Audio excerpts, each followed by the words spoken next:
The most powerful empires in the galaxy possess planet-killing weapons. Their fleets can erase entire star systems. Their armies have conquered thousands of worlds. Yet none of those things scare them anymore, because a new species has arrived. A species so dangerous that entire governments panic whenever they offer help. Humans didn't arrive with warships. They arrived with lawyers. And while alien admirals prepared for battle, humanity quietly read the fine print. Within a few short years, wars ended, corporations collapsed. Empires lost trillions of credits, and entire sectors of the galaxy found themselves legally owned by Earth. This is the story of how humanity didn't conquer the stars with force. Humanity conquered them with paperwork. And why the galaxy's greatest superpowers learned to fear a briefcase more than a battleship. The empire that feared lawyers more than warships. For nearly 10,000 years, the Galactic Concord ruled the known stars. Their fleets could vaporize planets. Their armies stretched across thousands of worlds. Entire civilizations disappeared when the Concord decided they were inconvenient. Across the galaxy, power was measured by the size of your military. The equation was simple. More warships meant more influence. More influence meant more territory. More territory meant more wealth. And more wealth meant even larger fleets. It was a cycle as old as civilization itself. Every species understood it. Every empire depended on it. Every ruler believed it. Then humanity arrived. And everything began to change. The first contact meeting was expected to be routine. The Concord had encountered hundreds of young civilizations before. Most followed the same pattern. Fear. Submission. Integration. Humanity was expected to be no different. The Galactic Senate prepared accordingly. Military advisors drafted contingency plans. Fleet commanders positioned ships near human space. Economic analysts predicted Earth's rapid dependence on interstellar trade. The future seemed obvious. Humans would become another minor member species. Nothing more. Nothing less. But from the very first meeting, something felt wrong.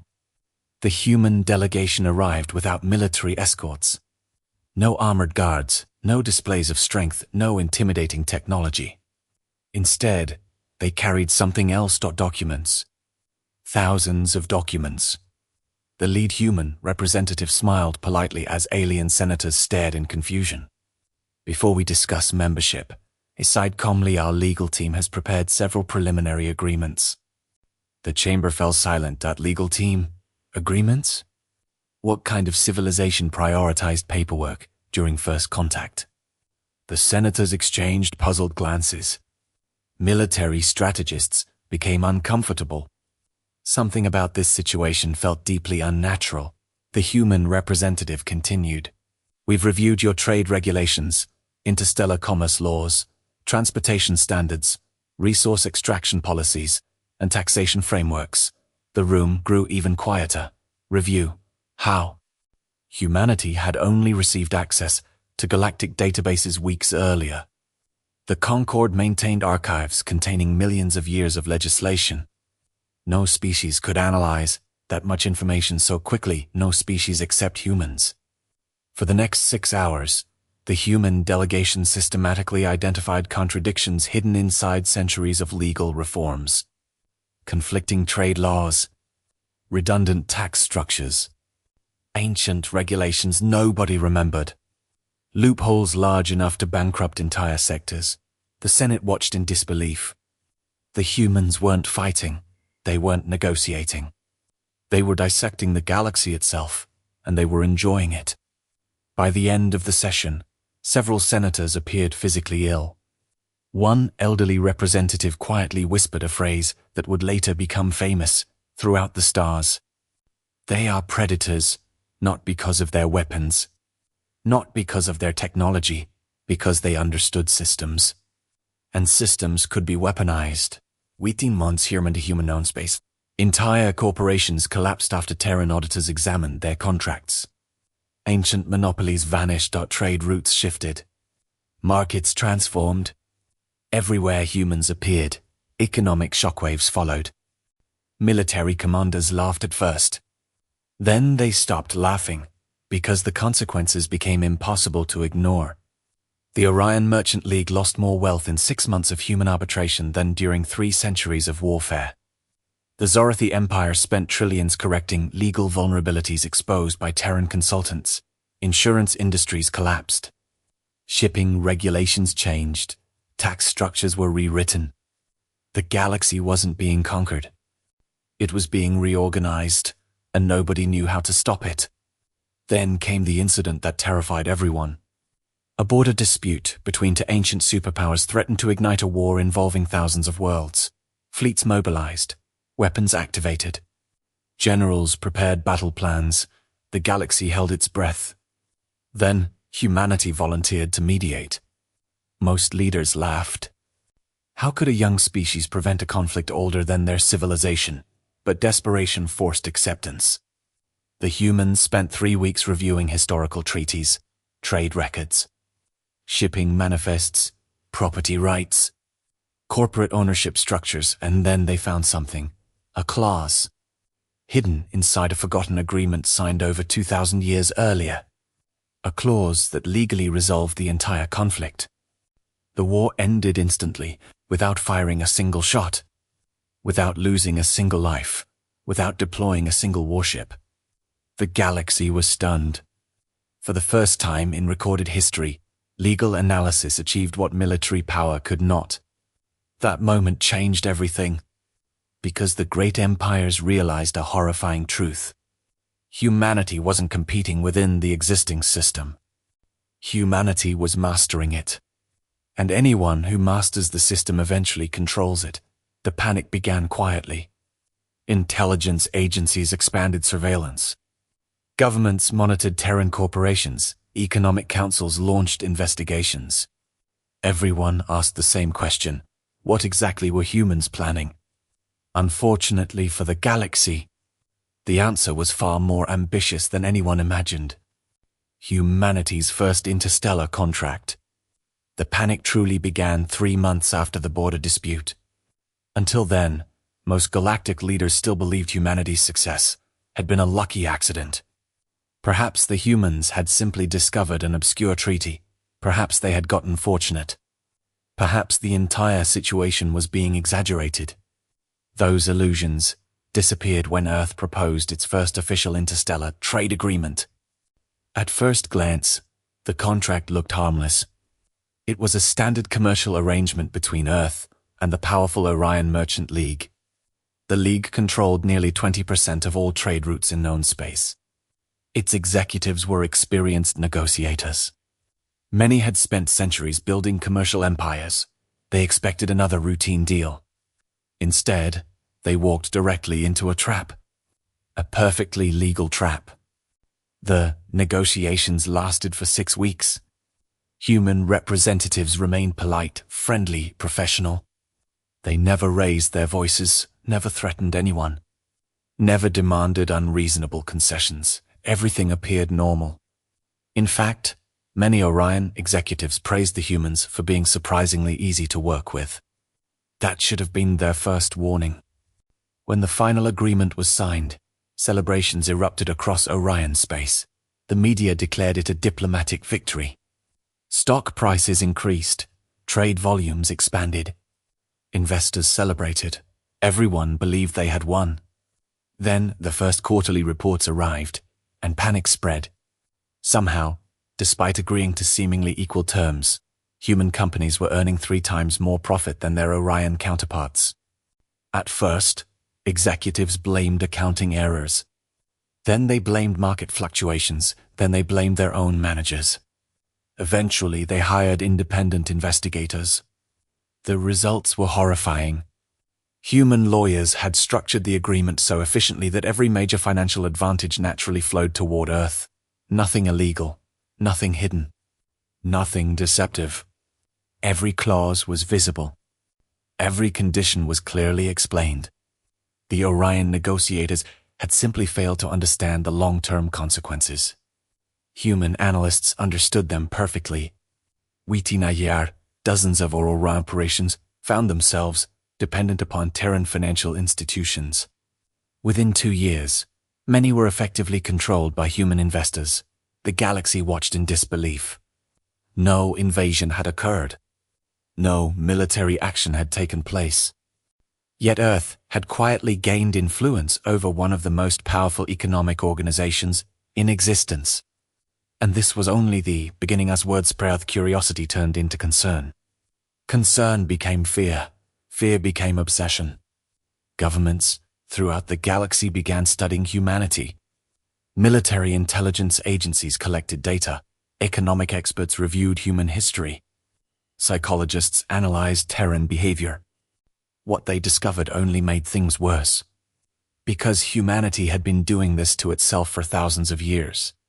Corporate mergers, hostile takeovers, international trade disputes, financial negotiations, contract law. Earth's entire history was filled with examples of humans competing through systems rather than violence. While alien civilizations evolved around military dominance, humanity evolved around competition inside. Complex institutions. Humans understood markets. Humans understood incentives. Most importantly, humans understood loopholes. And once they entered galactic society, they immediately noticed loopholes everywhere. Ancient regulations conflicted with newer laws. Trade agreements contradicted one another. Jurisdictional disputes created legal gray zones stretching across entire sectors. The galaxy had become so large and so old that nobody fully understood its own legal framework anymore. Nobody except humanity. Terran universities rapidly became famous across the stars. Alien students traveled light years to study human economics. Law schools expanded faster than military academies. Entire governments hired Terran consultants. The demand became so extreme that Earth struggled to keep up. For the first time in history, lawyers became one of humanity's most valuable exports. Naturally, many aliens hated this. Military leaders especially. Admirals viewed human influence as unnatural. They spent their lives mastering warfare. They commanded enormous fleets. They controlled unimaginable firepower. Yet somehow a group of humans carrying legal documents possessed greater political influence than entire armadas. It felt outrageously wrong. One admiral famously complained during a Senate hearing. If a problem exists, we should destroy it. A human observer politely raised his hand. And what happens after you destroy it? The admiral frowned. What do you mean? The human smiled. Ownership disputes. Insurance claims. Reconstruction contracts. Resource allocation. Refugee compensation. Debt restructuring. Liability assessments. The chamber became silent. The admiral suddenly realized he had no answers, because winning battles was easy. Managing consequences was difficult. Humans specialized in consequences. That realization spread rapidly through galactic leadership. Wars created paperwork. Trade created paperwork. Governments created paperwork. Civilizations themselves depended upon paperwork. And humanity was becoming better at it than everyone else. Then came the incident that transformed fear into outright paranoia. A small mining company on the edge of explored space filed a routine legal complaint. The case seemed insignificant. Nobody paid attention. Unfortunately, the company hired a Terran law firm. 3 months later, the lawsuit exposed corruption involving dozens of powerful corporations. 6 months later, multiple senators resigned. 9 months later, 3 governments collapsed. The original dispute had been worth less than a single cargo shipment. The political damage was beyond calculation. The galaxy finally understood the truth. Humanity wasn't merely participating in the system. Humanity was learning how to control it. And once humans controlled the system, who would control humanity? That question terrified everyone. Because nobody had an answer. The arbitration clause nobody read. 1 year after humanity entered the galactic community, an event occurred that would be studied in universities for centuries. It began with a contract. Just another contract, at least. That's what everyone thought. The agreement involved 3 powerful empires and a massive transportation company responsible for moving resources across hundreds of star systems. The deal was worth trillions of credits and contained thousands of pages. Naturally, nobody read every single word. Why would they?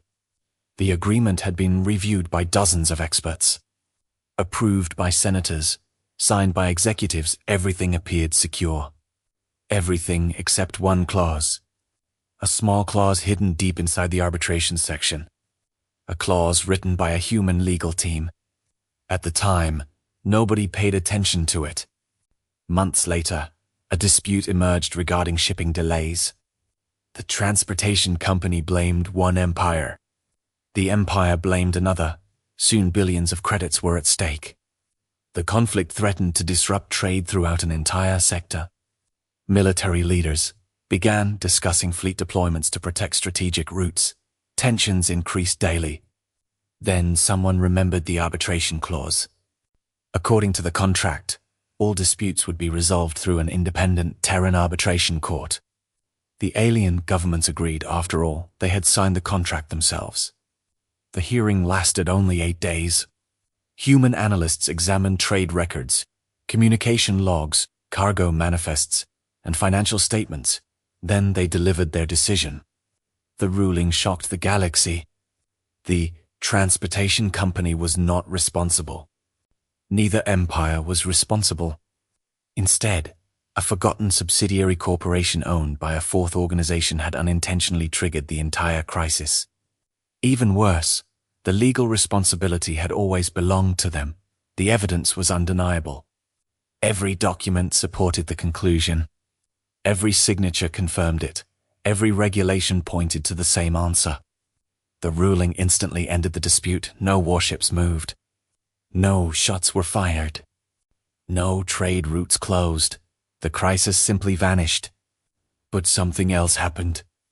The galaxy realized that human courts could solve problems faster than military alliances.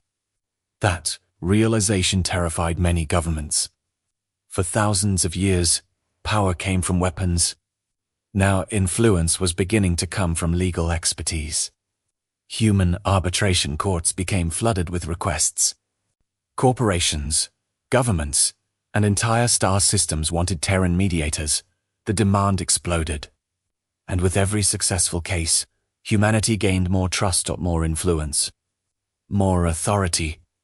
The greatest empires in the galaxy suddenly faced a frightening possibility. What if humanity became the final authority in every major dispute? What if every government eventually depended on Terran courts? What if the species carrying briefcases became more powerful than the species carrying battleships?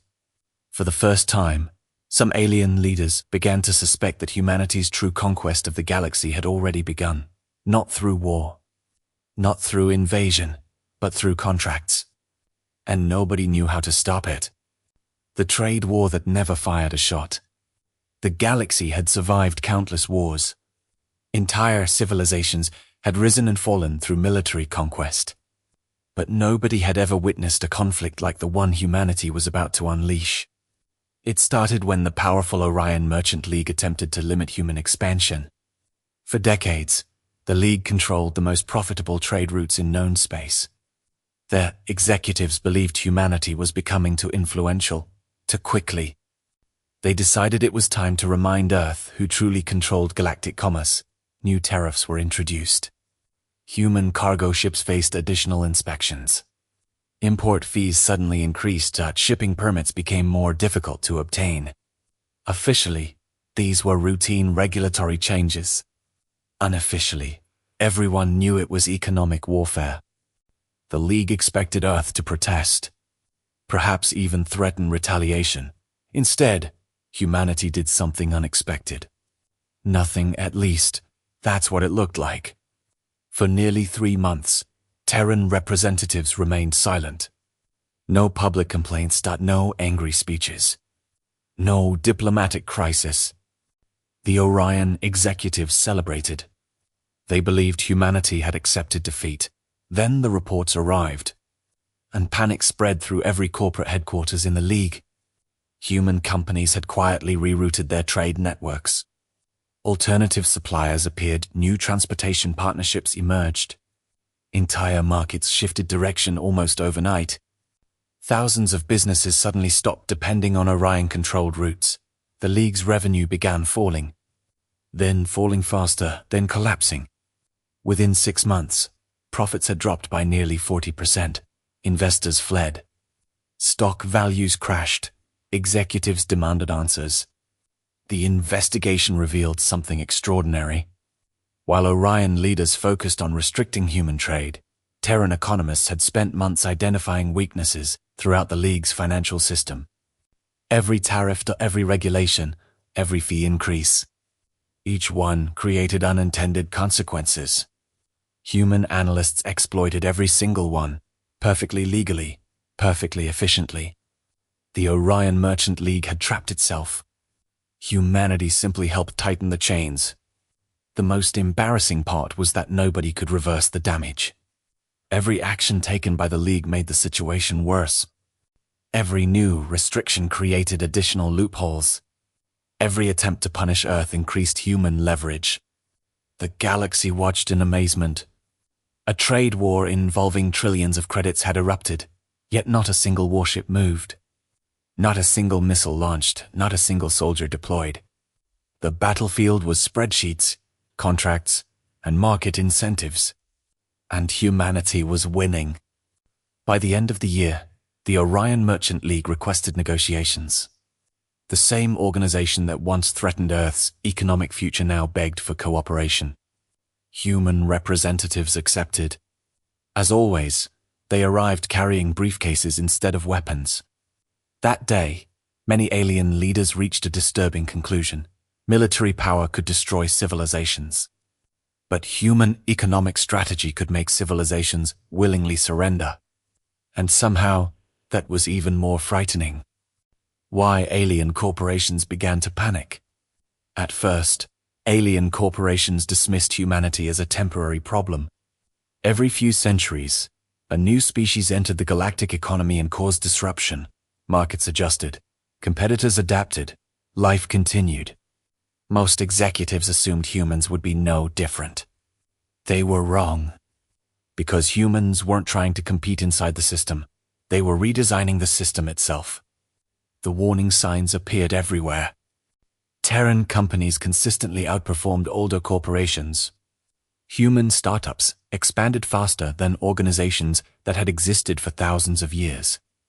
New businesses founded on Earth were generating profits that seemed impossible. Nobody understood how. Then a confidential report leaked.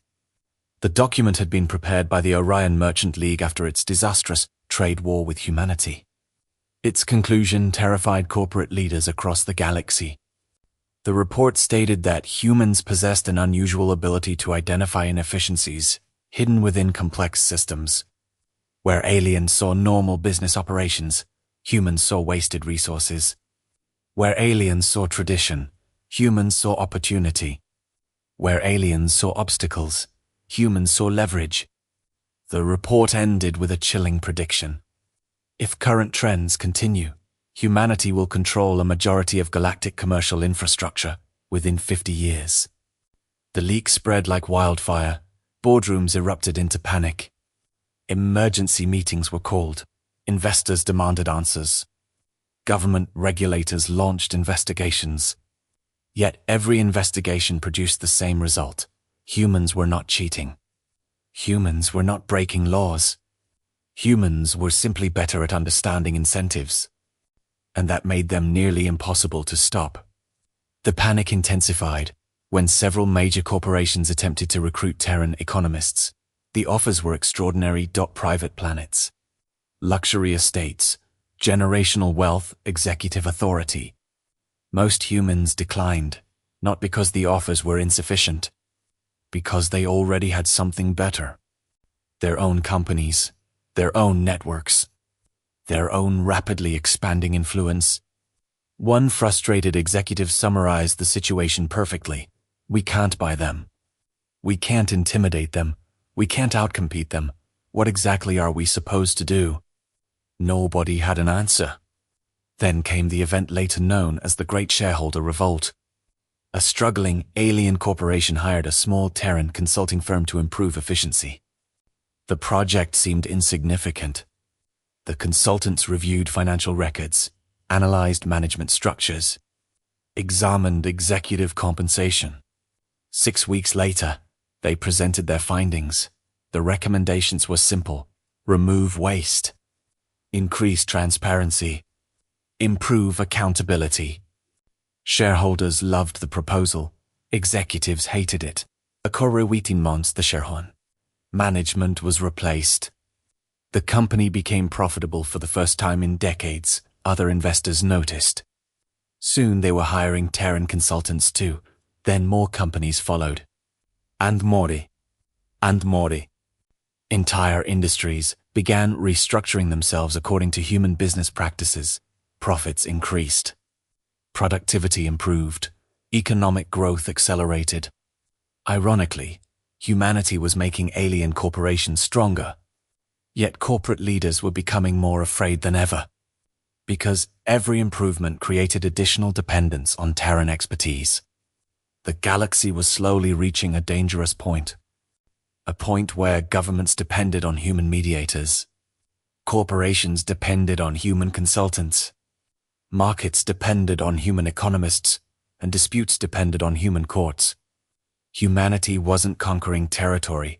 Humanity was becoming indispensable.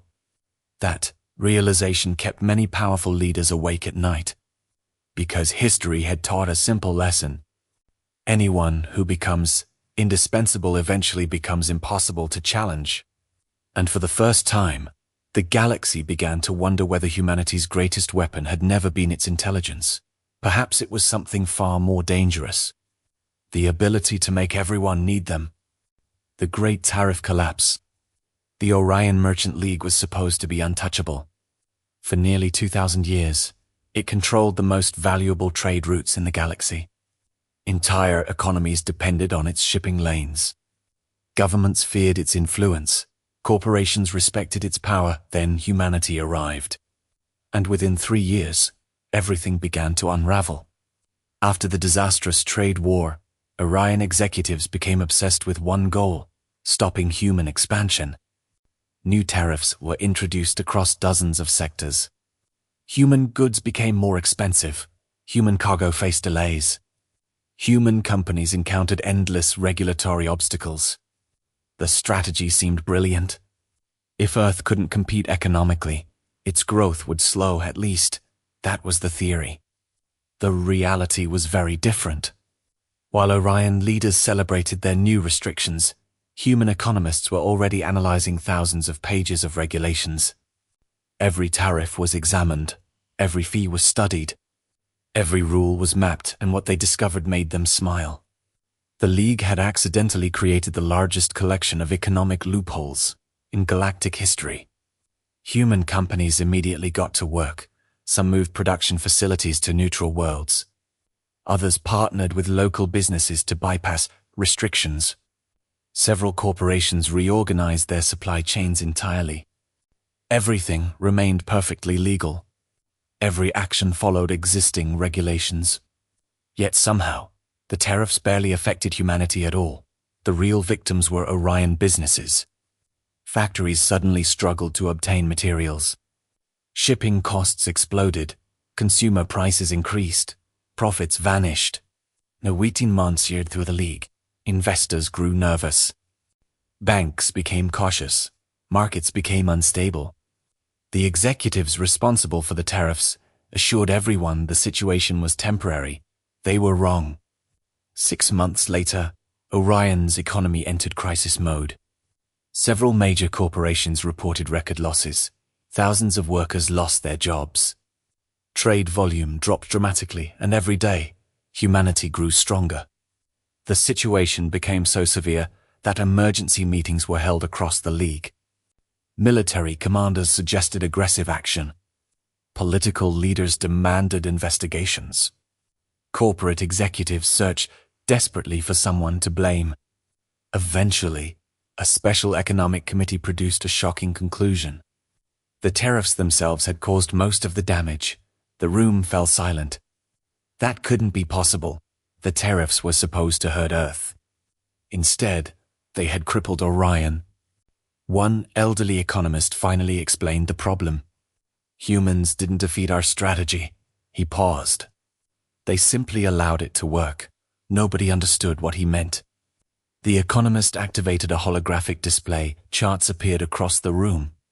Trade routes, financial flows, supply chains, market dependencies, everything connected together. The answer became painfully obvious. Humanity had predicted exactly how Orion would behave. Years before the tariffs were introduced, Terran analysts had quietly prepared alternative systems, alternative suppliers, alternative transportation networks, alternative markets. When Orion attacked, humanity simply stepped aside. The League ended up damaging itself.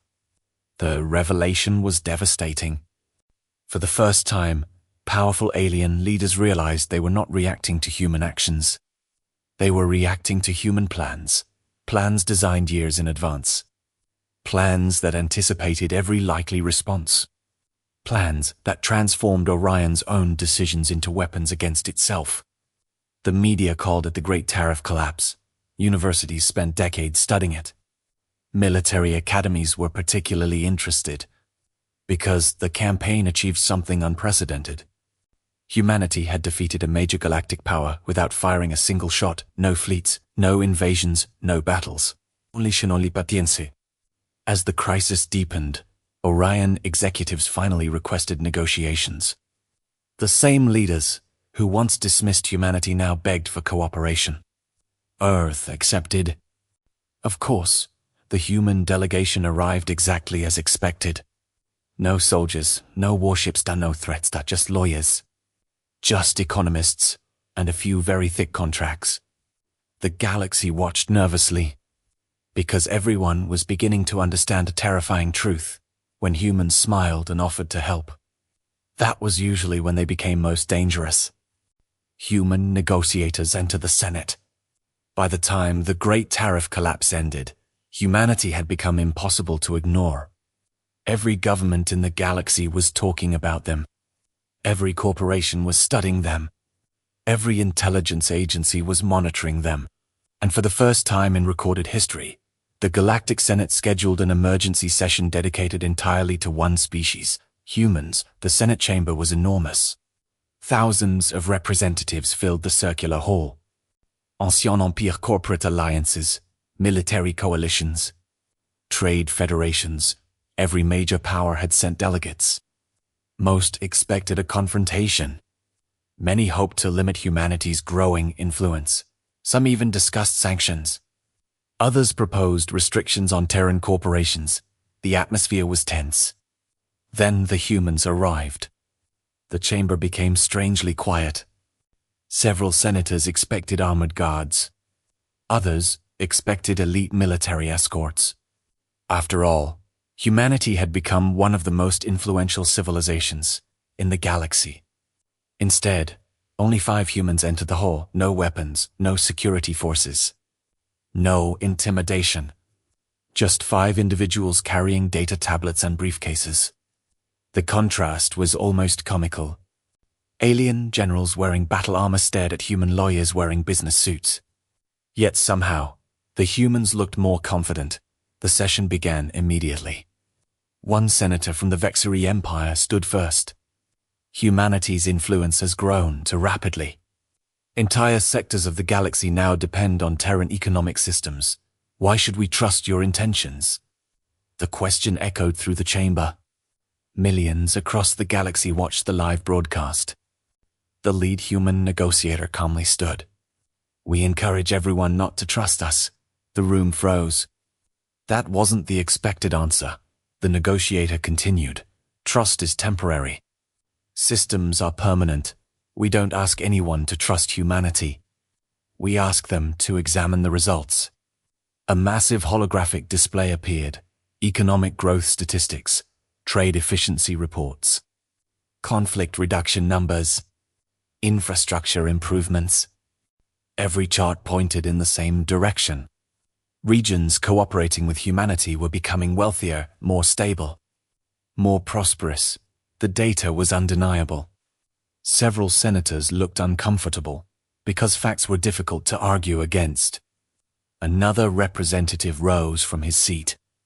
A military commander from a powerful border empire.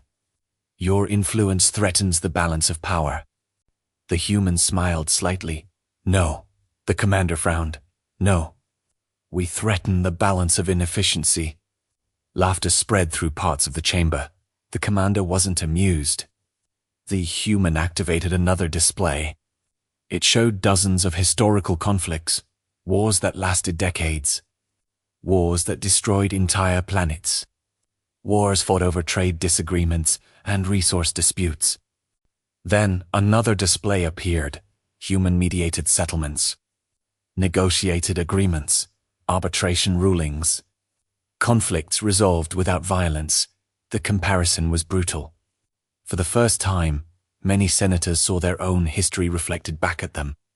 And they didn't like what they saw. Hours passed. Question after question, challenge after challenge. The humans answered everything. Calmly, logically, relentlessly. By the end of the session, something remarkable had happened. The debate was no longer about whether humanity was dangerous. Everyone already agreed on that.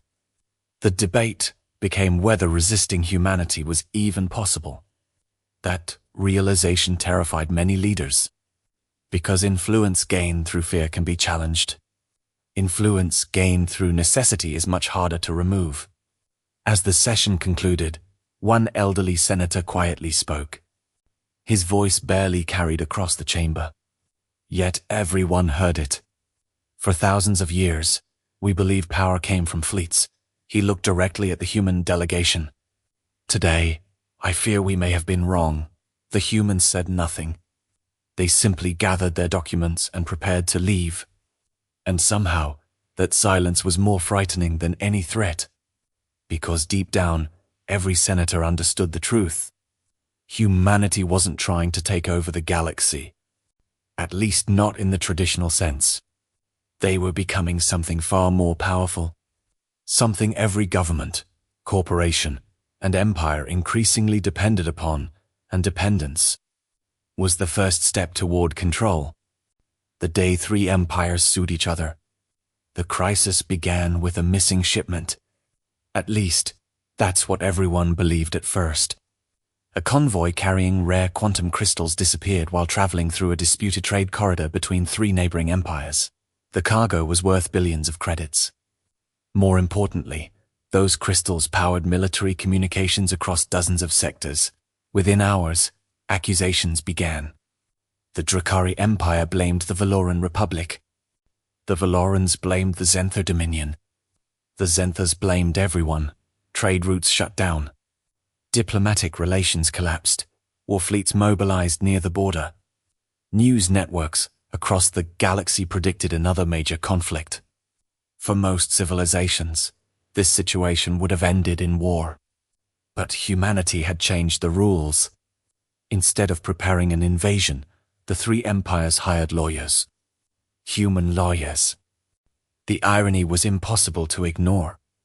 Three ancient civilizations possessing enough firepower to destroy planets were now waiting for a group of Terran legal experts to solve their crisis. The investigation began immediately. Human analysts collected shipping records, navigation logs, insurance documents, cargo manifests, communication archives. Thousands of files were examined. Millions of data points were analyzed. For nearly 2 weeks, the galaxy watched and waited. Military commanders grew impatient. Some demanded immediate retaliation. Others argued for preemptive strikes. Yet political leaders hesitated. Humanity's previous successes were impossible to ignore. Finally, the findings were revealed. The answer stunned everyone. The shipment had never been stolen. Nobody had attacked the convoy. Nobody had committed sabotage. The crisis existed because 3 separate governments had interpreted the same transportation regulation differently. A bureaucratic mistake, one clause, one outdated document, one administrative error hidden inside a trade agreement signed centuries earlier. The convoy had been legally redirected by automated systems following contradictory regulations. The cargo had spent months traveling between logistics centers while every government involved assumed it had been stolen. Silence filled the Galactic Senate when the evidence was presented. Then came the embarrassment. Because the legal responsibility did not belong to one empire or two. It belonged to all three. Every government had approved the regulations. Every government had ignored warning signs. Every government had contributed to the disaster. For the first time in galactic history, three major empires simultaneously filed lawsuits against each other. News channels exploded. Markets reacted instantly. Political commentators couldn't believe what they were seeing. Entire military fleets stood down while lawyers argued over paperwork. The situation became even stranger when human mediators proposed a settlement. The agreement was simple. All three governments would share responsibility, all three governments would share costs, and all three governments would cooperate to prevent future incidents. The solution worked. The lawsuits ended. Trade resumed. The fleets returned home. A war that might have killed millions ended without a single casualty. But something far more important happened. The galaxy learned a dangerous lesson. Humanity could identify problems nobody else could see. Not because humans were smarter. Not because humans possessed superior technology.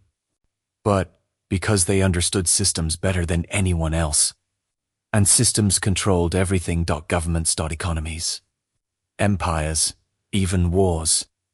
As the three empires signed the final settlement agreement, a senior senator quietly made a prediction.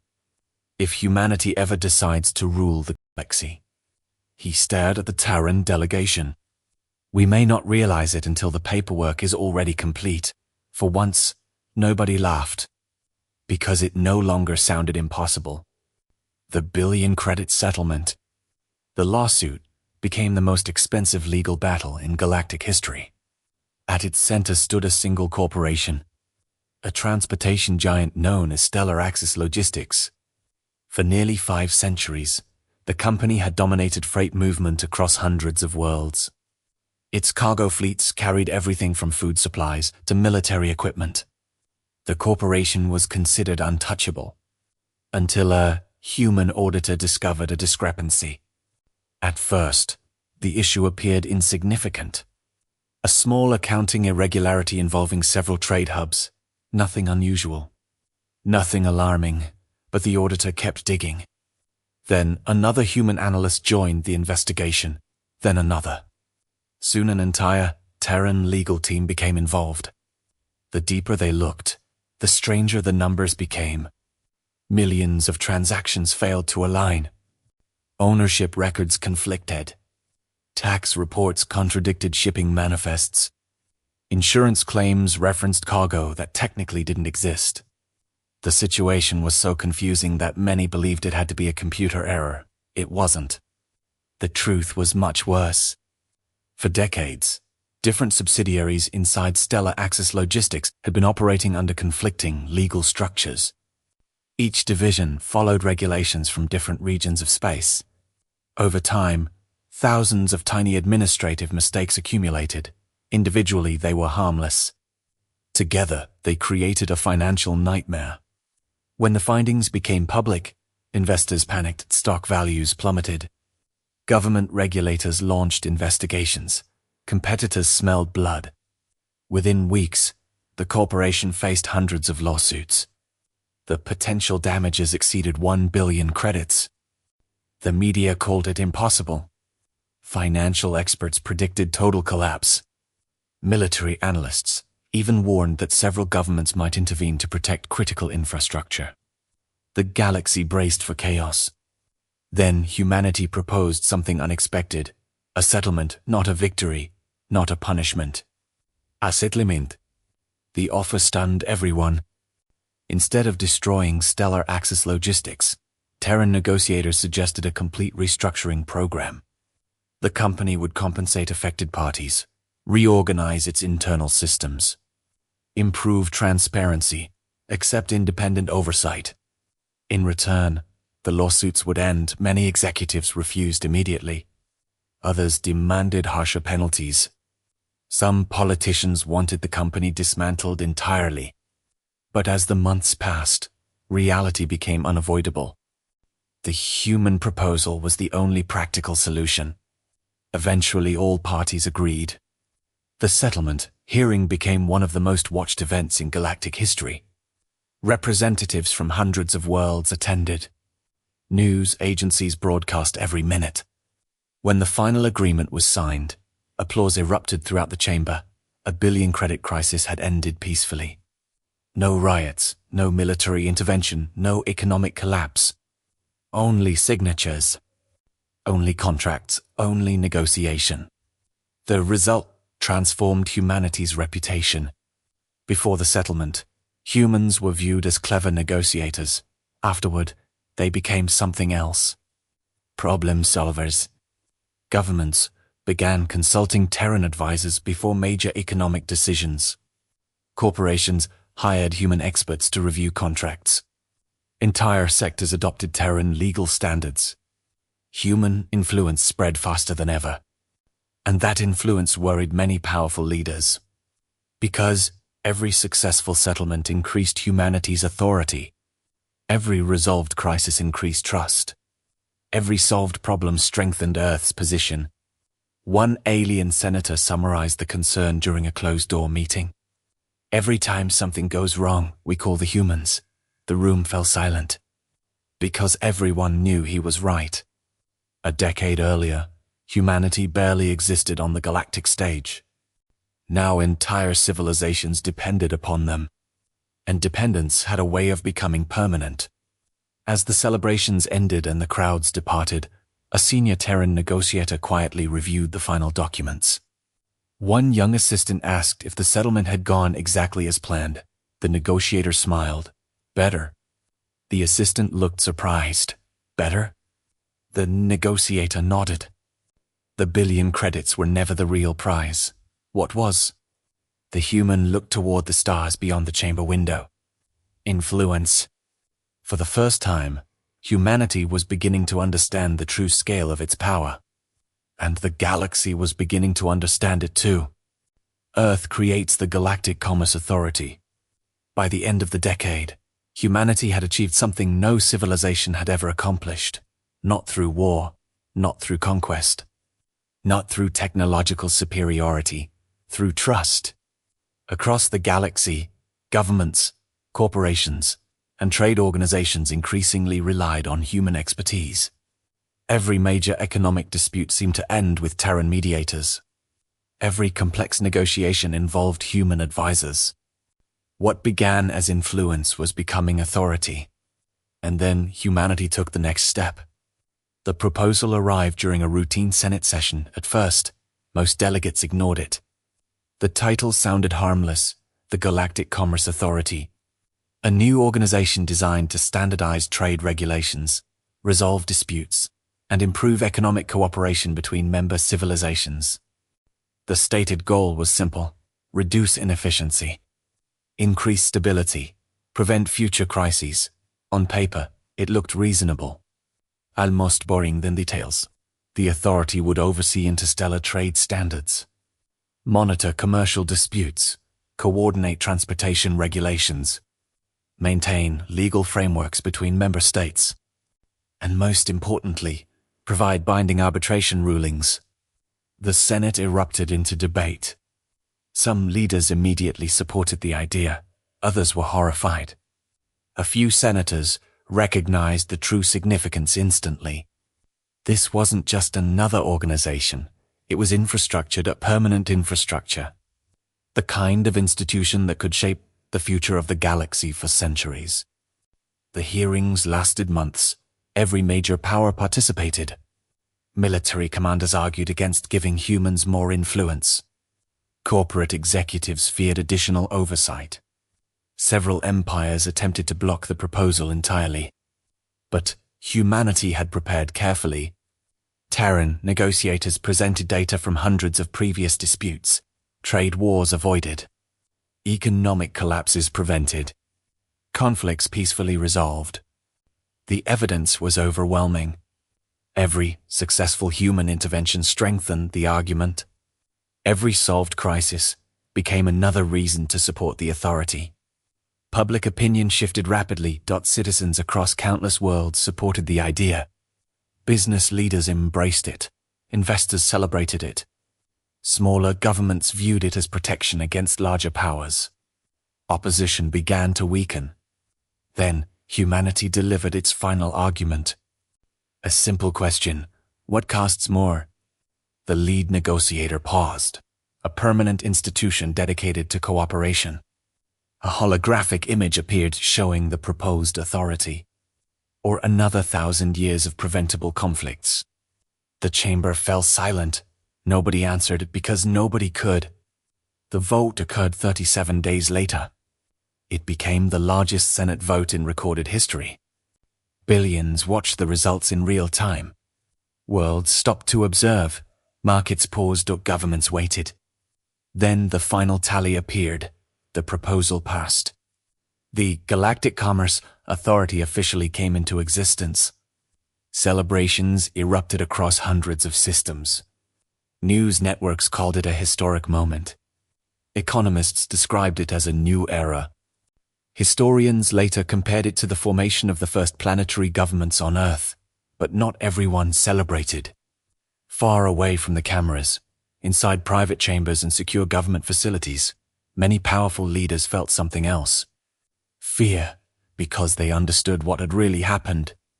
The authority was technically independent, officially neutral, open to all member civilizations, yet everyone knew who designed it, who managed it, who understood it better than anyone else: humans. For the first time, the galaxy possessed a central institution capable of influencing trade across thousands of worlds. And humanity stood at its center. No fleets had invaded. No planets had been conquered. No empire had fallen. Yet somehow Earth had become more influential than ever before. As the inauguration ceremony concluded, a journalist asked the Terran director a simple question. Does this mean humanity now controls galactic commerce? The crowd waited. The director smiled, a calm, confident smile. No. The audience relaxed. Then he continued. We simply help everyone else manage it. The answer sounded reassuring. Until people thought about it. And when they did, the fear returned. Because sometimes the person managing the system becomes more powerful than the people inside it. Humanity had spent years learning how the galaxy worked. Now, they possessed an institution capable of shaping how it would work in the future. And that was only the beginning. Corporate espionage across the stars. The creation of the Galactic Commerce Authority changed everything. Officially, it was an independent institution dedicated to fair trade and economic stability. Unofficially, it became the most important source of information in the galaxy. Every trade agreement passed through its systems. Every major commercial dispute generated reports. Every transportation network submitted data. Every corporation shared financial records. The amount of information flowing through the authority was unimaginable, and that made certain people nervous, very nervous, particularly the executives of the galaxy's largest corporations. For decades, many of these companies operated with minimal oversight. Complex ownership structures hid questionable practices. Secret agreements influenced markets. Insider arrangements generated enormous profits. Most of it was technically legal. Some of it wasn't. Either way, they preferred darkness. Humanity preferred transparency. The conflict was inevitable. It began when a confidential report appeared on a private corporate network. The document contained detailed analyses of supply chains across multiple sectors. Nothing illegal, nothing classified. Just information, yet the report revealed something alarming. Human analysts understood galactic commerce better than the corporations themselves. Executives panicked. Emergency meetings were called. Security departments launched investigations. Someone had to be spying. There was no other explanation, or so they believed. For months, corporations searched for evidence of Terran espionage. Cybersecurity teams scanned networks. Private investigators followed employees. Intelligence agencies monitored communications. Nothing. No hackers. No infiltrators. No spies.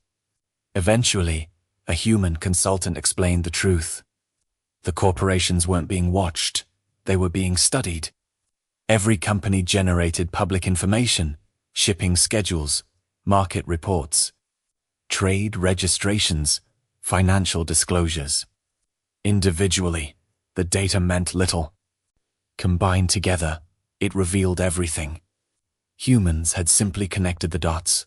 The realization was horrifying. Because it meant secrecy itself was becoming obsolete. A corporation could hide individual facts, it could not hide patterns. And humans were experts at recognizing patterns. Several powerful companies refused to accept this reality. They created private intelligence divisions. Their mission was simple: discover how Terrans were gathering information. One operation became particularly famous. A coalition of corporations spent billions of credits attempting to infiltrate a major human consulting firm. The plan was elaborate. False identities, fake clients, sophisticated surveillance. Years of preparation, the operation failed spectacularly. Not because the humans detected the spies. Because there was nothing to discover. The firm's methods were completely legal. Every conclusion came from publicly available data. The corporations had essentially spent billions investigating mathematics. News of the failure spread quickly. The galaxy laughed. Humanity laughed hardest. Yet behind the humor, something serious was happening. Trust in old corporate systems was eroding. Investors increasingly preferred Terran-managed organizations. Governments demanded greater transparency. Consumers supported companies using human accountability standards. The economic landscape continued shifting toward Earth. And some executives became desperate. Desperate people often make mistakes. One corporation attempted to manipulate market data. Another falsified financial records. A third secretly bribed regulators. All three were eventually exposed. Not by investigators, not by governments, by human analysts reviewing public reports. Each scandal damaged confidence in traditional corporate power. Each scandal increased confidence in Terran oversight. The balance of influence continued changing. As another major corporation collapsed under public scrutiny, an alien senator made an observation that soon became famous. "We spent centuries protecting our secrets from enemies." He looked toward the growing Terran delegation. "We never imagined the greatest threat would be someone paying attention." For the first time, corporate leaders across the galaxy understood a frightening truth. Humanity didn't need spies. Humanity didn't need sabotage. Humanity didn't even need access. They only needed information. And in a civilization built on information, that was more powerful than any weapon. The Merchant Guild Revolt. For nearly 4,000 years, the merchant guilds had been among the most powerful organizations in the galaxy. Empires rose and fell. Governments changed. Wars reshaped entire sectors, yet the guilds endured. They controlled shipping. They controlled logistics. They controlled access to countless trade routes. If a civilization wanted to participate in galactic commerce, sooner or later it dealt with the guilds. And for thousands of years, nobody seriously challenged that reality. Then humanity arrived. At first, the guild masters ignored them. Humans were new, inexperienced, insignificant. Just another young species trying to find its place among the stars. 5 years later, many guild masters regretted that assumption. The problem wasn't that Terran companies were becoming successful. The problem was how they were becoming successful. Faster, more flexible, more efficient. They adapted to market changes in months, instead of decades. Some guild executives spent 50 years debating reforms. Human startups implemented those reforms before the meetings even ended. The contrast was embarrassing, and it was getting worse. The crisis finally exploded when several major trading worlds announced they were leaving the guild system entirely. Instead, they joined a new network organized through the Galactic Commerce Authority. Transportation became cheaper. Delivery times improved. Administrative costs dropped dramatically. Businesses loved it. Consumers loved it. Investors loved it. The guild masters hated it. Emergency meetings were called. For weeks, powerful merchant families argued behind closed doors. Some demanded modernization. Others demanded resistance. Several proposed economic sanctions against Terran companies. One particularly aggressive guild master even suggested hiring mercenaries. That proposal ended quickly. Nobody wanted a shooting war with humanity. Not because humans possessed superior fleets, because everyone knew what would happen afterward. The legal consequences alone could bankrupt entire sectors. Eventually, the guild leadership made its decision. They would fight. Not with weapons. With influence. Several proposed economic sanctions against Terran companies. One particularly aggressive guild master even suggested hiring mercenaries. That proposal ended quickly. Nobody wanted a shooting war with humanity. Not because humans possessed superior fleets, because everyone knew what would happen afterward. The legal consequences alone could bankrupt entire sectors.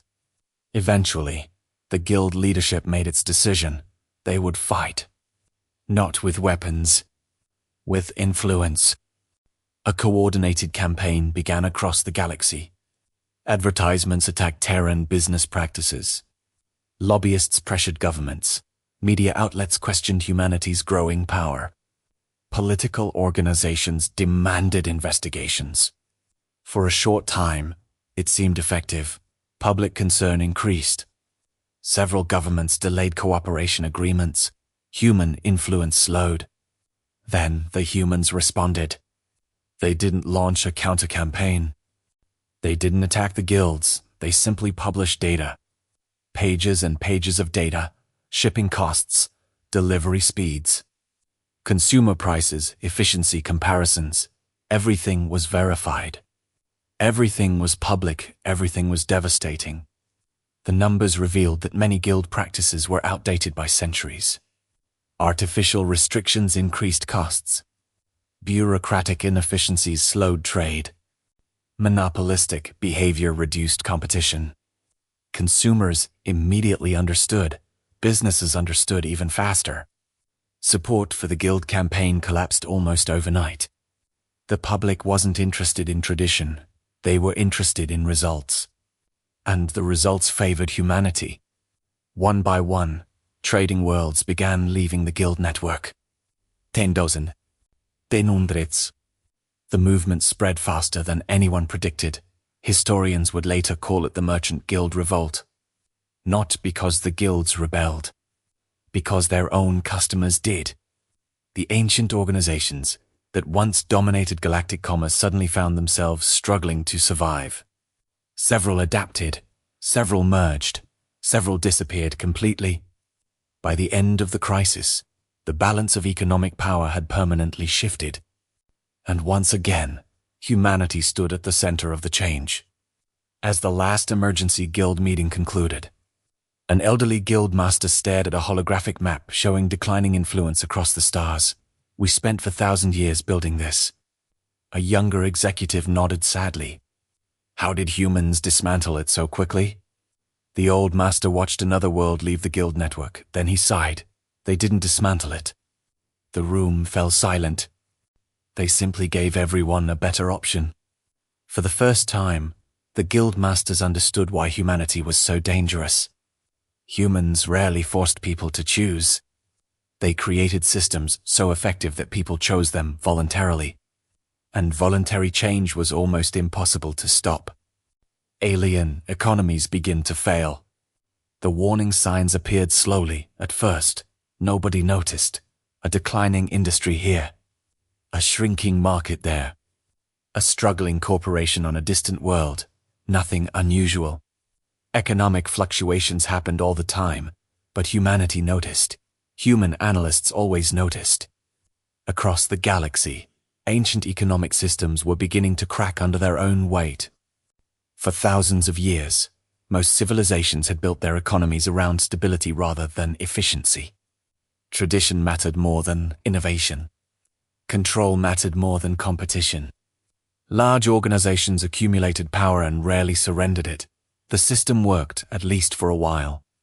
Then, humanity introduced something dangerous: optimization. Terran economists questioned everything.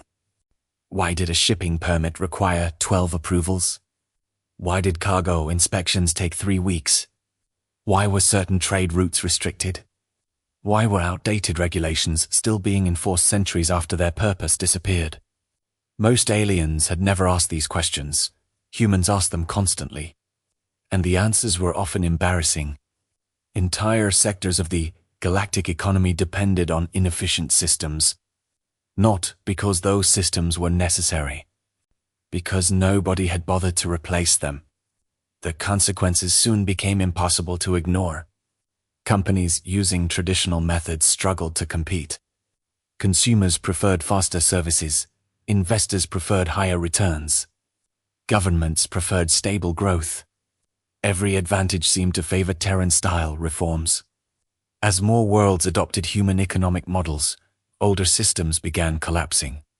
Several major industries entered recession. Ancient monopolies lost customers. Large corporations reported historic losses. Some governments declared economic emergencies. The media called it a crisis. Human economists called it a correction.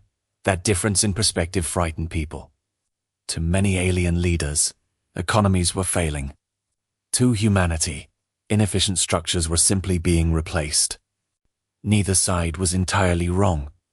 The situation reached a breaking point when the Vorthan Economic Union entered its first recession in nearly 800 years. The union was enormous. Over 300 worlds, trillions of citizens, countless corporations. Its leaders believed the downturn was caused by Terran influence. Publicly, they blamed humanity. Privately, their own reports revealed a different story. The recession had been building for centuries. Corruption, waste, inefficiency, outdated regulations. Humanity hadn't created the problems. Humanity had exposed them. The distinction mattered. Unfortunately, many politicians preferred simpler explanations. Across the galaxy, anti-human movements began gaining support. Some demanded restrictions. Others demanded investigations. A few even demanded the complete removal of Terran advisors from galactic institutions. The atmosphere became tense. For the first time, humanity faced serious resistance. Then something unexpected happened. A small frontier world ignored the political debate entirely. Instead of resisting Terran reforms, they embraced them. Every recommendation was implemented. Every inefficiency was reviewed. Every outdated regulation was modernized. Within 2 years, their economy doubled in size. Businesses flourished. Employment increased. Investment surged. The results were undeniable. Soon another world followed. Then another, then dozens more. The evidence became impossible to ignore. Worlds adopting reform prospered. Worlds resisting reform stagnated. The pattern repeated everywhere. And slowly, public opinion began changing again. People cared less about ideology. They cared more about results. As another struggling economy recovered using Terran recommendations, a reporter asked a human advisor an important question. Why does humanity keep helping governments that openly oppose you? The advisor smiled. Because economics isn't about winning arguments. The reporter looked confused. What is it about? The human turned toward a holographic map of the galaxy, creating value. At this humanist. Humans weren't fighting for power. They were building systems that generated it naturally. And every year, those systems grew stronger. Humanity's secret strategy. By now, the galaxy had spent nearly 15 years trying to understand humanity. Military intelligence agencies studied Terran history. Corporate analysts examined human business practices. Political leaders monitored every major Earth initiative. Yet despite all that effort, nobody could answer a simple question. What was humanity's ultimate goal? The confusion was understandable. Most civilizations followed predictable patterns. Empires expanded territory, corporations pursued profit. Governments accumulated influence. Humanity seemed to be doing all three simultaneously. Yet they never behaved like a traditional power. They rarely threatened anyone, rarely demanded concessions, rarely used force. And somehow, their influence continued growing. The mystery became so concerning that several major governments secretly formed a joint intelligence task force. Its mission was straightforward: discover humanity's long-term strategy. The operation lasted 3 years. Thousands of analysts participated. Millions of documents were reviewed. Every major Terran institution was examined: universities, corporations, government agencies, the think tanks, the economic councils. The investigators expected to find a master plan, a hidden conspiracy, a secret blueprint for galactic domination. Instead, they discovered something far stranger. There was no single plan. No secret government directive, no centralized conspiracy. Humanity's strategy emerged naturally from its culture. A culture built around solving problems. The report identified a recurring pattern. Whenever humans encountered a broken system, they improved it. Whenever they discovered inefficiency, they optimized it. Whenever they found conflict, they sought incentives that reduced it. The process repeated everywhere: trade, politics, infrastructure, education, transportation, finance, everything. Humans weren't conquering systems, they were improving them. The problem was that improved systems naturally attracted participants. More participants created more influence. More influence created more authority. More authority created more power. The cycle reinforced itself. And humanity benefited every step of the way. The intelligence report contained one particularly famous conclusion. Humanity does not seek control as an objective. Humanity seeks efficiency. Control is simply a byproduct. When the document reached galactic leaders, many refused to believe it. The explanation sounded too simple. Too ordinary, too human. Surely there had to be something else. Then came the Infrastructure Initiative. Earth announced a massive investment program connecting hundreds of underdeveloped worlds to major trade networks, new transportation hubs, modern communication systems, advanced logistics centers. The project cost trillions of credits. Critics immediately became suspicious. Why would humanity spend so much money helping distant civilizations? What was the hidden motive? Years passed. The infrastructure worked exactly as promised. Trade increased. Living standards improved. Economic growth accelerated. No hidden conditions appeared. No secret obligations emerged. The benefits were real. That realization frightened many governments even more. Because influence, earned through generosity, was incredibly powerful. A fleet could force obedience. Prosperity created loyalty. And loyalty lasted longer. As the initiative expanded, more worlds voluntarily aligned themselves with Terran institutions.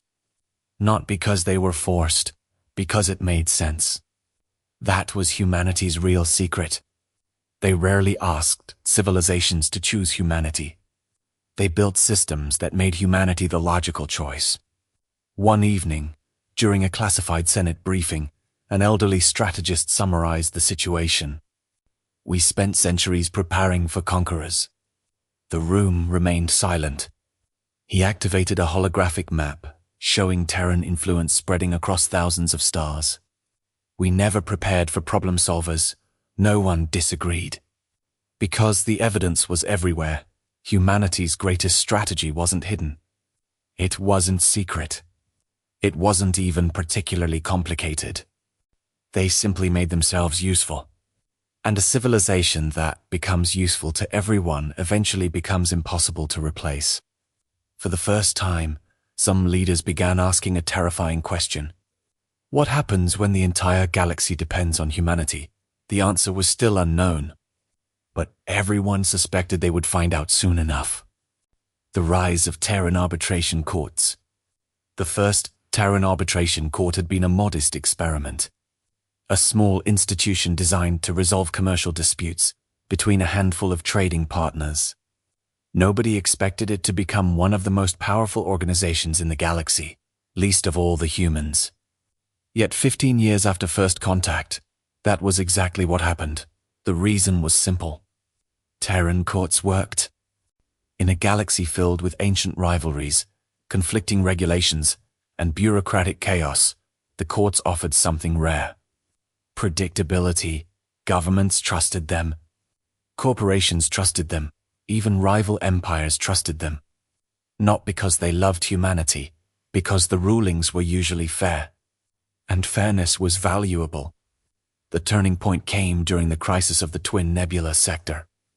Two powerful alliances claimed ownership of a newly discovered region containing enormous mineral wealth. The resources were worth trillions. Both sides mobilized fleets.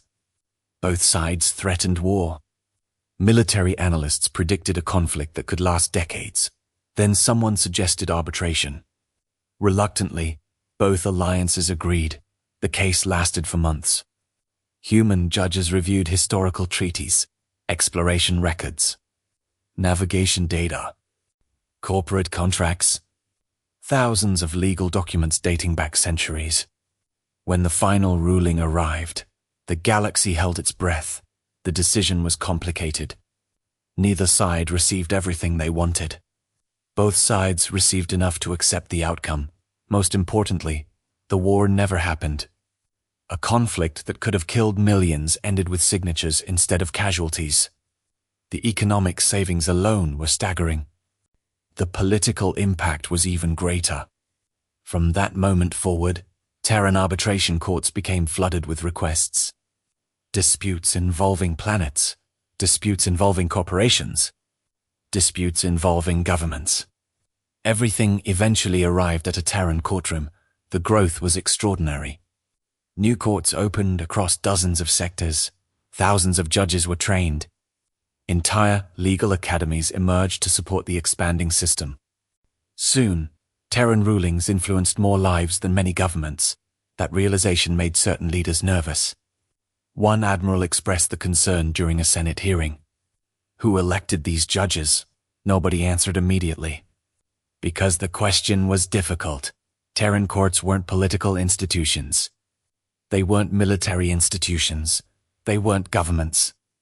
Yet their decisions increasingly shaped galactic affairs. The influence was undeniable. A ruling could redirect trade routes, alter corporate ownership, resolve territorial disputes, prevent wars. The power was enormous and it kept growing. Critics warned that humanity was becoming too influential. Supporters argued that the courts simply solved problems others couldn't. Both sides had valid points. But neither side could deny the results.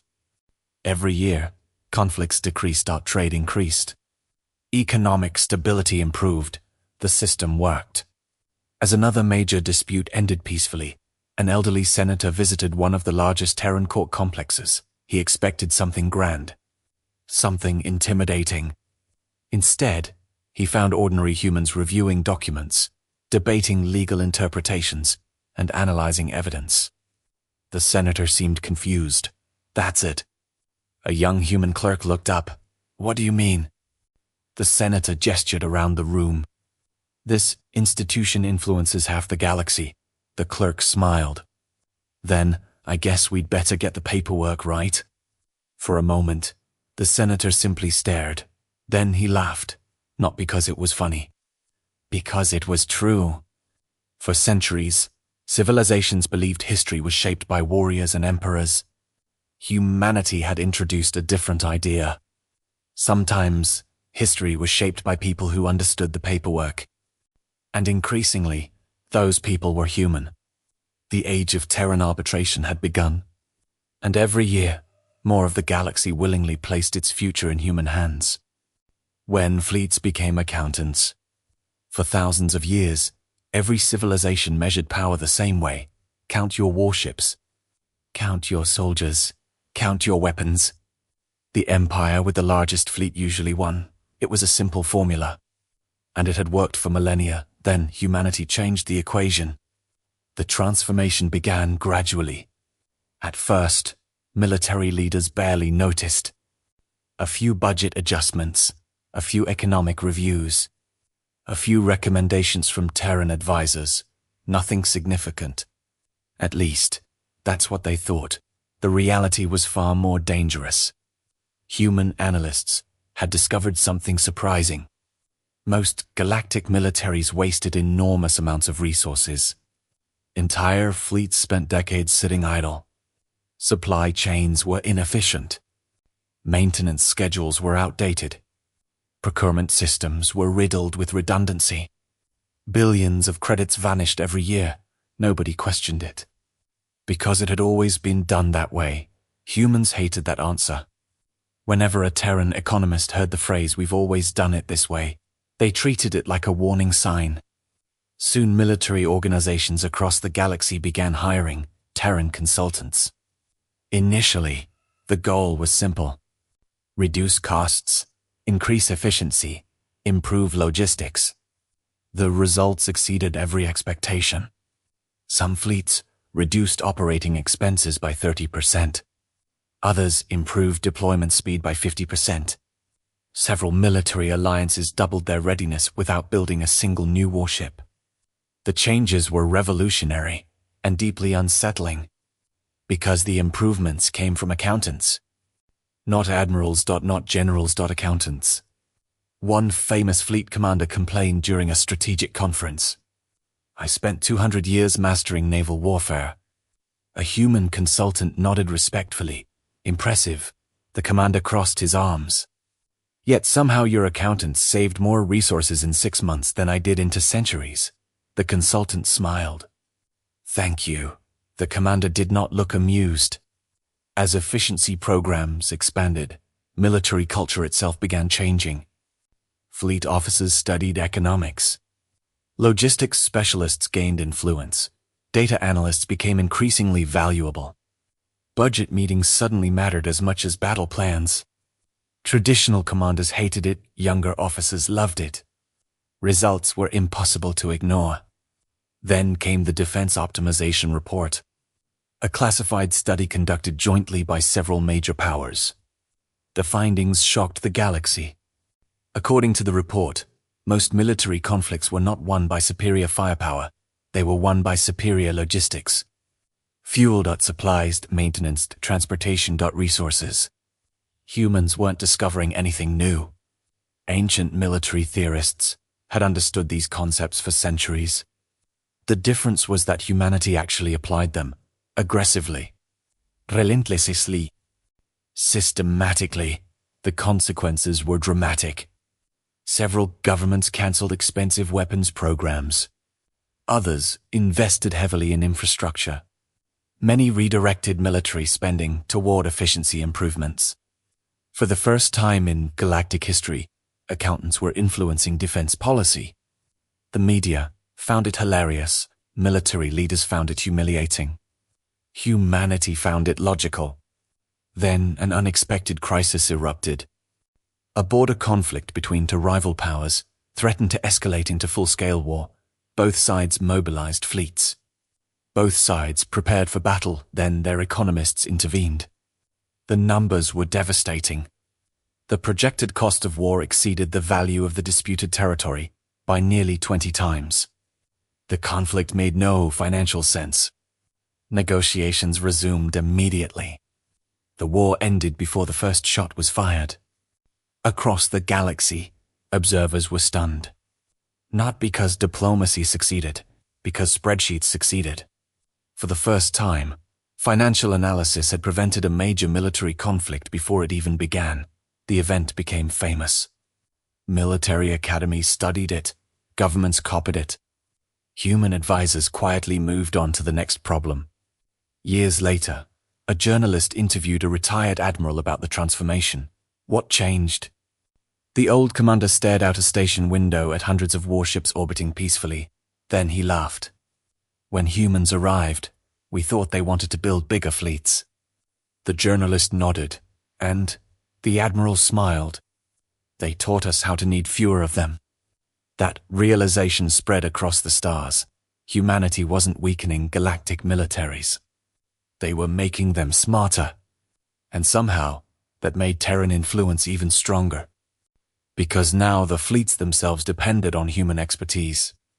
The age of military dominance wasn't ending, it was evolving. And humanity was writing the new rules. The collapse of the Orion trade bloc. For nearly 3,000 years, the Orion trade bloc was one of the most powerful economic alliances in the galaxy. Its member worlds controlled critical shipping corridors. Its corporations dominated interstellar commerce. Its banks financed entire sectors. Many believed the bloc was too large to fail. Humanity disagreed, not publicly, not officially. But Terran analysts had been studying the Orion system for years. And what they found worried them. The bloc appeared strong from the outside. Inside, it was falling apart. Member worlds increasingly disagreed on regulations. Trade policies conflicted. Taxes varied dramatically. Transportation systems were outdated. Economic growth had slowed almost to a standstill. Most leaders ignored these problems. The system had survived for centuries. Why worry now? Because humanity had introduced competition. For the first time, Orion businesses could compare themselves against Terran-managed systems. The comparison was brutal.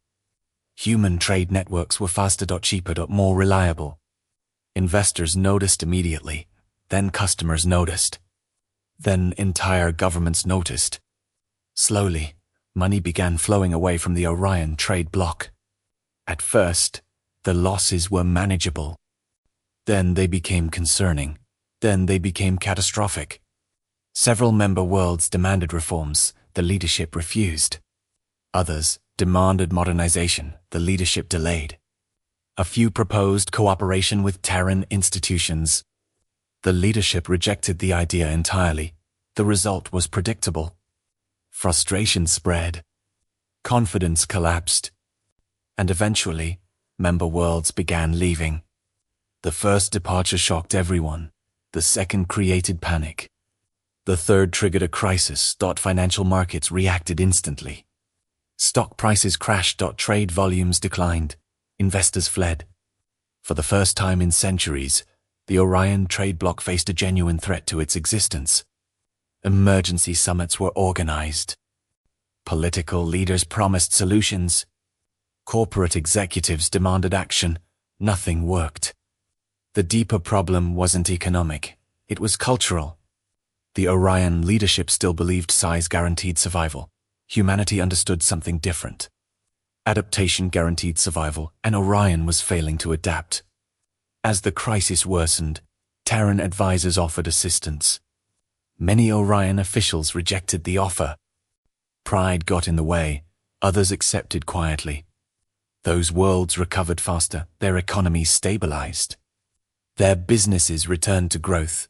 The contrast became impossible to ignore. Soon more member worlds began following Terran recommendations.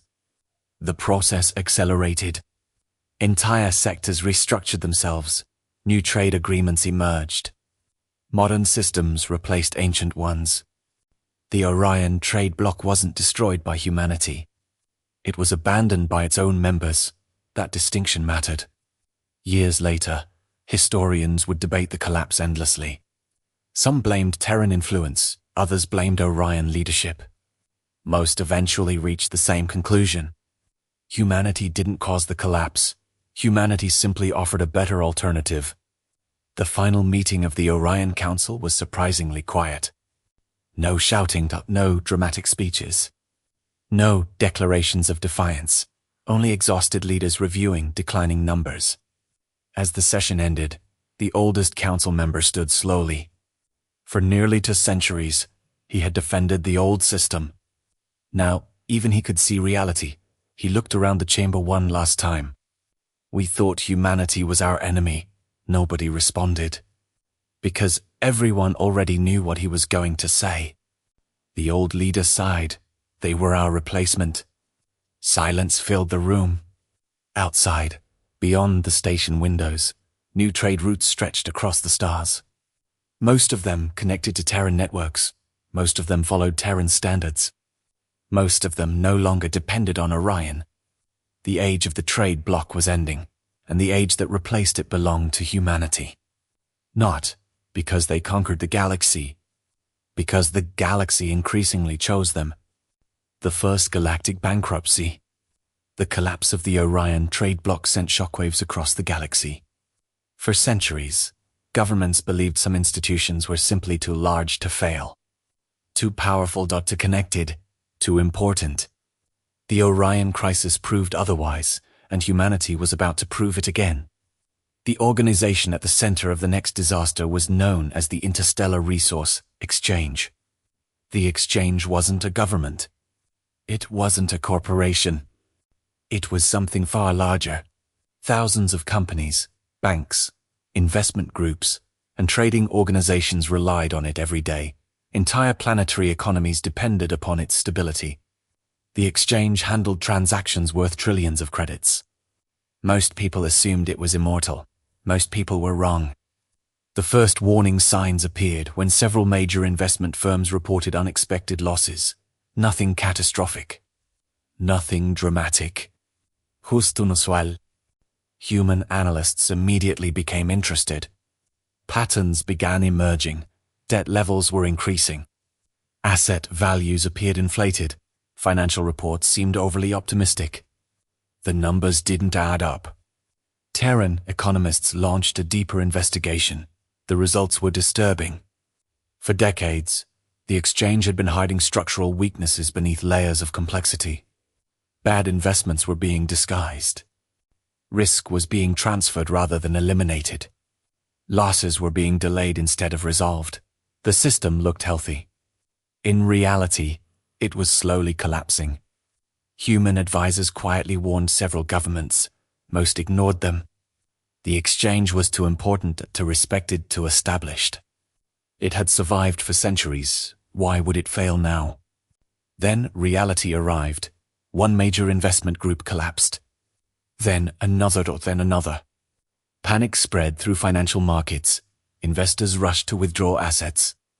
Banks froze transactions. Trade volumes plummeted. Within weeks, the entire exchange faced a liquidity crisis. The galaxy watched in horror.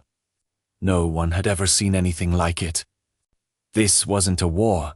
This wasn't a political conflict. It was something worse, a systemic failure. For the first time in recorded history, a galaxy-wide financial institution stood on the edge of bankruptcy. Emergency meetings were held around the clock. Governments considered bailouts. Corporations demanded intervention. Military leaders feared economic chaos would trigger civil unrest. The situation grew more dangerous every hour. Then humanity proposed a solution, not a rescue, a restructuring. Many leaders were shocked. The exchange had always been treated as untouchable. Humans disagreed. Their economists argued that protecting failed systems only delayed future disasters. The problem had to be fixed properly, not hidden, not postponed. Fixed. The negotiations lasted nearly 3 months. Every major government participated. Every major corporation sent representatives. Billions followed the story across the galaxy. Finally, an agreement was reached. The exchange would enter controlled bankruptcy. Debts would be reorganized. Assets would be redistributed. New regulations would be introduced. Transparency requirements would become mandatory. The decision was unprecedented, but many predicted catastrophe. Instead, something remarkable happened. The system survived. Not perfectly, not painlessly, but it survived. Trade resumed. Markets stabilized. Confidence slowly returned. The crisis ended, and history was made. The Interstellar Resource Exchange became the first major galactic institution to undergo bankruptcy protection and restructuring. Universities studied the event for centuries. Economists called it a turning point. Historians called it the moment the galaxy entered a new financial era. Everyone else called it something simpler, a miracle, but humanity knew better.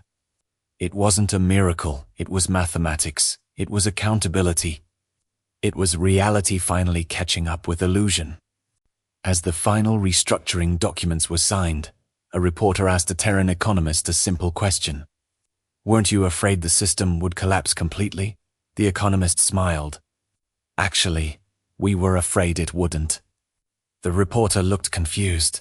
The human pointed toward the newly rebuilt exchange. "Sometimes things have to break before they can be fixed." Across the galaxy, leaders quietly considered those words. Because more and more, humanity seemed willing to do what others feared. Not destroy broken systems, repair them. Even when the process was painful. And that made them more powerful than ever. The Senate investigation. By the 20th year after first contact, humanity had become the most influential civilization in the galaxy, not the strongest, not the richest. Not the largest, the most influential. That distinction worried a lot of people, especially politicians. For years, rumors had circulated throughout the Galactic Senate. Some claimed humanity secretly controlled major corporations. Others believed Terran institutions manipulated markets behind the scenes. A few conspiracy theories even suggested that humanity had been planning galactic domination long before first contact. Most of these claims lacked evidence, but fear rarely needs evidence. Eventually, political pressure became impossible to ignore. The Senate announced the largest investigation in galactic history. Its purpose was simple: determine whether humanity represented a threat to galactic independence. The announcement dominated headlines for months. News networks covered every development. Markets reacted nervously. Governments prepared for possible consequences. Even human organizations seemed surprised. Yet when the investigation officially began, humanity offered no resistance, no protests, no objection cell changes. Instead, Terran representatives voluntarily opened their records. Corporate documents, financial statements, trade agreements, communication archives, everything. The investigators were stunned. Most governments spent years hiding information. Humans were practically handing it over. The investigation expanded rapidly. Thousands of analysts joined the effort. Millions of files were reviewed. Every major Terran institution was examined. The process lasted nearly a year. And the deeper investigators looked, the stranger the situation became. They found influence everywhere. Terran advisors working with governments. Terran economists helping corporations. Terran courts resolving disputes. Terran infrastructure connecting worlds. Humanity seemed involved in everything. Yet, investigators couldn't find evidence of coercion. Nobody was being forced. Nobody was being threatened. Nobody was being controlled. Worlds cooperated with humanity because cooperation worked. The realization created a political nightmare. Many senators wanted to limit Terran influence. But how do you restrict something people voluntarily choose? How do you outlaw efficiency? How do you regulate trust? The final report was delivered before a packed Senate chamber. Billions watched across the stars. The lead investigator stood silently for several moments before speaking. His words would become famous throughout the galaxy. After 12 months of investigation, we have discovered that humanity is guilty. The chamber exploded into noise. Reporters rushed to send updates. Senators shouted questions. The investigator raised his hand. Silence returned. Then he continued. Humanity is guilty of solving problems faster than everyone else. The room froze. The investigator activated a holographic display. Economic growth. Conflict reduction. Trade expansion. Infrastructure development.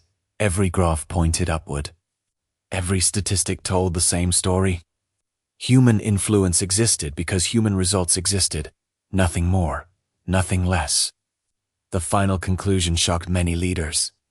Humanity had not taken control of the galaxy. The galaxy had gradually chosen humanity. The distinction changed everything. When the report became public, support for anti-human movements collapsed almost overnight. Several political campaigns ended immediately. Numerous investigations were cancelled. Public trust in Terran institutions reached record levels. Ironically, the investigation designed to limit humanity had achieved the opposite. It made them even more trusted. As the Senate session concluded, a journalist asked the lead investigator whether the inquiry had been a failure. The old investigator smiled. No. He looked toward the human delegation. It answered the question we were asked. What question? The investigator paused. Then he delivered one final statement. We wanted to know whether humanity was secretly taking over the galaxy. The reporter nodded. And the old senator looked around the chamber. They don't need to. For a moment, nobody spoke. Because everyone understood exactly what he meant. Humanity had reached a point where power no longer required control. Influence was enough, and influence was growing every year. As the human delegates quietly gathered their documents and prepared to leave, few people noticed a confidential message arriving on secure Senate networks. A warning, a report, a crisis. Something enormous was happening beyond the frontier. Something that threatened every civilization in the galaxy. And for the first time in decades, the galaxy would need humanity more than ever before. Why the galaxy became human. The emergency message reached the Senate at precisely 3:17 Galactic Standard Time. Within minutes, every major government received the same report. A massive crisis had emerged beyond the frontier. Entire trade corridors were collapsing. Communication networks were failing. Supply chains stretched across thousands of worlds had begun breaking apart. The cause wasn't war. It wasn't invasion. It wasn't even a natural disaster. The galaxy had simply become too large, too complex, too interconnected. For centuries, civilizations had expanded without fully understanding the consequences. Every new trade route created additional dependencies. Every new alliance increased complexity. Every new regulation added another layer to an already enormous system. Now the system was reaching its limits. The crisis spread rapidly. Cargo deliveries disappeared. Industrial production slowed. Entire sectors faced shortages. Financial markets panicked. Governments declared emergencies. Military leaders prepared contingency plans. Yet no fleet could solve the problem, no weapon could stop it. Because the enemy wasn't a civilization. The enemy was complexity itself.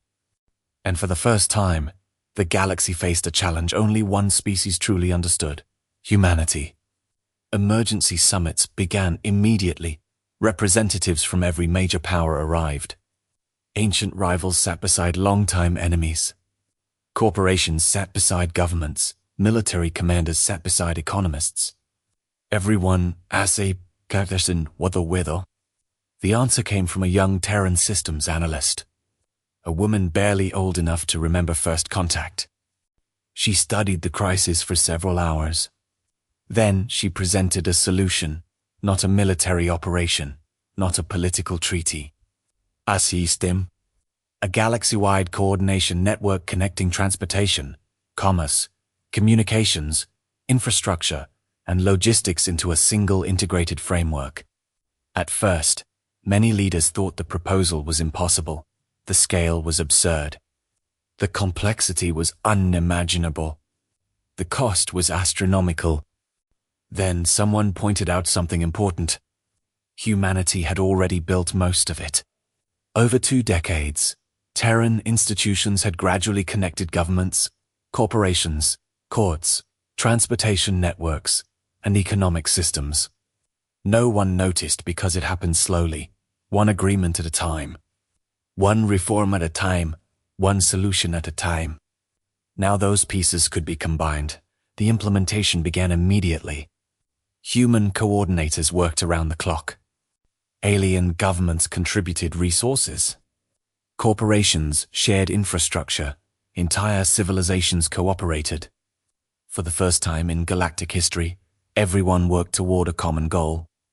The results exceeded expectations. Trade routes stabilized. Communications recovered. Markets calmed. Supply chains resumed operation. The crisis ended not after years, not after months. After weeks, the galaxy had survived. Celebrations erupted everywhere. Worlds held festivals. Governments declared holidays. News networks called it the greatest cooperative achievement in history. But as the celebrations continued, many leaders finally recognized something profound. The galaxy no longer functioned without humanity, not because humans ruled it, not because humans controlled it, because humans connected it.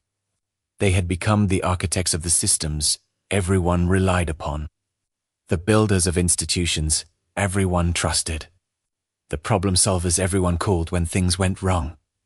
That realization changed the way history would remember first contact. Humanity never conquered the stars. They never defeated great empires in battle. They never established a galactic dictatorship. They did something far more remarkable. They became indispensable. Years later, during the 50th anniversary of first contact, a famous historian addressed the Galactic Senate. His speech was broadcast across millions of worlds. He ended with words that would become legendary. For thousands of years, civilizations believed power belonged to those who commanded the largest fleets. The chamber remained silent. The historian looked toward the Terran delegation. Then, humanity arrived carrying briefcases instead of weapons. A few senators smiled. The historian continued. We thought they came to participate in our system. He gestured toward the vast network of stars displayed above the chamber. We were wrong. The hologram shifted. Trade routes to communication lines.